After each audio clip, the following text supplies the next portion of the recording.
تو هستم تا آخر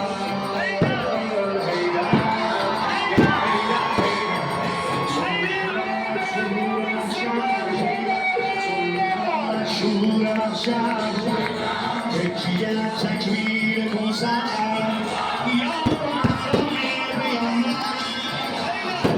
تو الله اکبر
جای سوزن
لحظه استجابت دعاست.